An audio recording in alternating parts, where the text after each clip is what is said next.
Thank you, Mr. Chairman, ladies and gentlemen. Going very close toward lunch, it is right to talk about gastroesophageal reflux and heartburn regurgitation. So I'll try to summarize my thought and experience in the problem of gastroesophageal reflux and hiatal hernia in bariatric surgery. I think that there are two aspects that are very relevant to study this association. One is the fact that recurrence and worsening of gastroesophageal reflux symptoms after bariatric surgery can worsen the quality of life. And this is very important, I think, because we want to improve the health of our patient, but we want to keep a good quality of life for them. And the other aspect is that there are operations that can create a new onset of gastroesophageal symptoms, and this is sleeve gastrectomy, of which we are going to talk later. So this, the association of this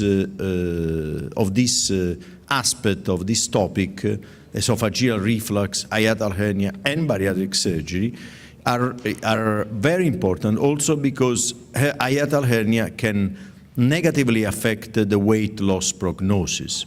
So the problem is relevant because we decrease the quality of life of our patient and we decrease the outcome of the bariatric operation we are going to perform.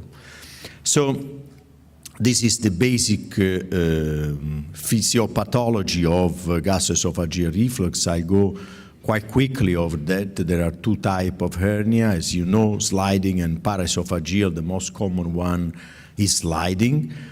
And this is the very important association between hiatal hernia is a risk factor for gastroesophageal reflux disease. It's not 100%, but most of the patients with hiatal hernia have gastroesophageal reflux and Barrett. And the other important story is that obesity, hiatal hernia, is very frequent in obese population, and obesity is an independent risk factor for gastroesophageal reflux, and when you increase the BMI, increase the risk of developing hiatal hernia. This is most probably due to the intra-abdominal pressure that is increased by the fat.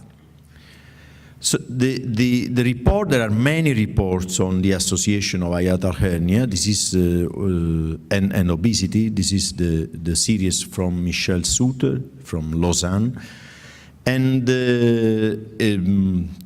Nguyen has presented a nice paper from the States on the size of hiatal hernia and operation, like bariatric operation, mostly in this case were Roux-en-Y, but he divided for small hiatal hernia 2 centimeters, moderate 2 to 5, and large more than 5.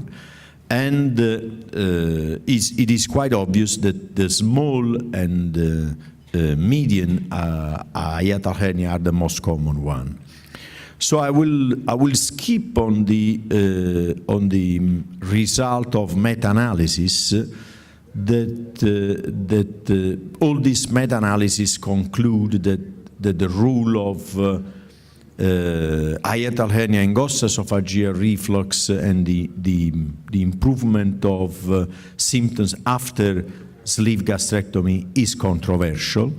This is a paper from Rome that say that if you do a hiatoplasty, you can cure 80% of the gastroesophageal reflux symptoms, although the conclusion of Alphonse Pomp when he commented to this paper was that if you have a hiatal hernia and severe gastroesophageal reflux, sleeve gastrectomy is not a good operation, is not indicated.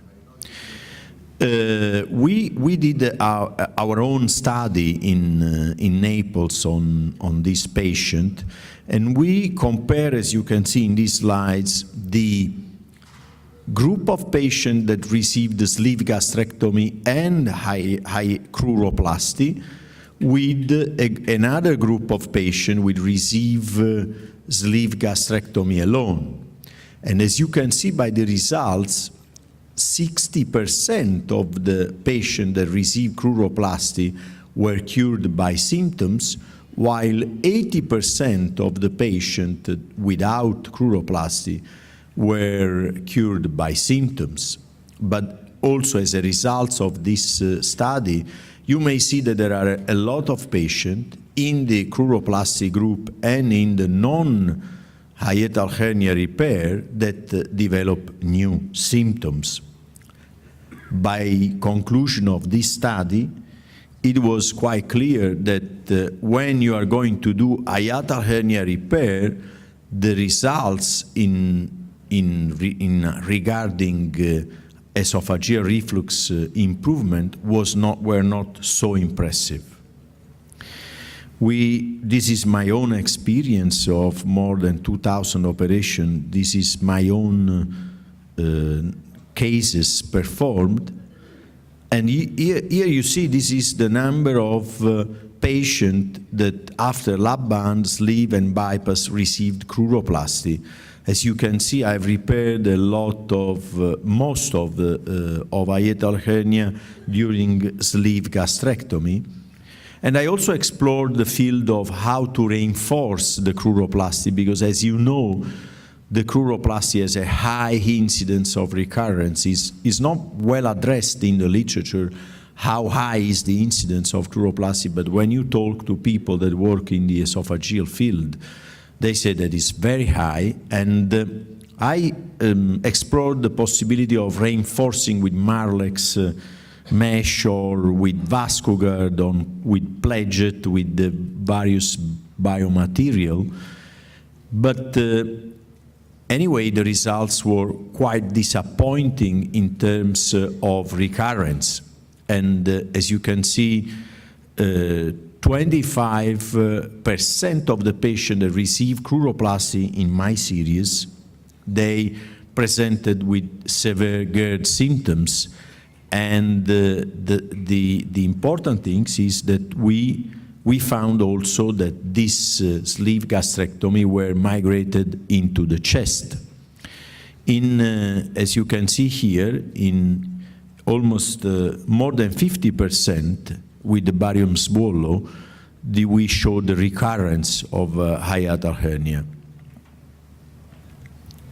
This is the example where you can see a patient with a sleeve migrated well above the diaphragmatic line, and this is most often associated with regurgitation and reflux recurrence.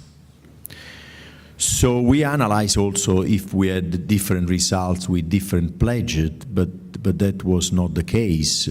So we had the similar incidence also with different technique. And we had 3 patients that were re-explored for severe heartburn and regurgitation.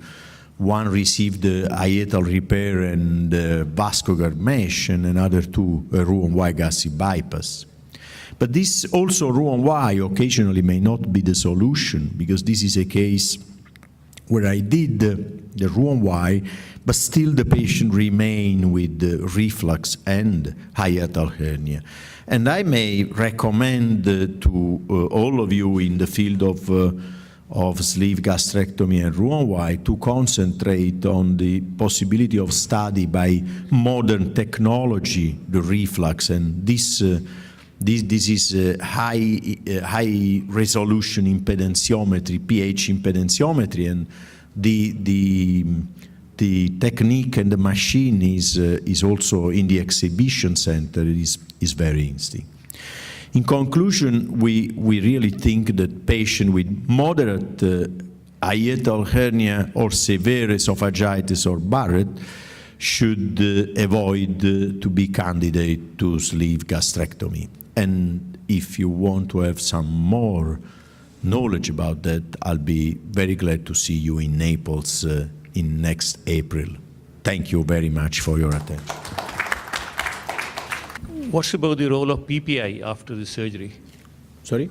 The role of protein pump inhibitors All after right. the surgery? No, it is obviously that all our sleeve gastrectomy patients go on proton pump inhibitor for the next for the 3-6 months after the operation.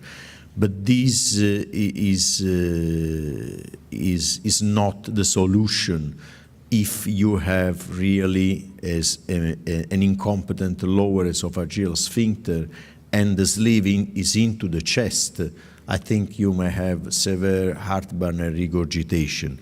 The benefit you have on the symptoms is the fact that when you have a very nice weight loss, the abdominal pressure decrease, so you have a decreased intra-abdominal pressure compartment syndrome, and the patient get better in terms of symptoms. But when the weight loss stabilizes, if the patient was a chronic esophageal reflux patient, that patient is probably going to have symptoms again.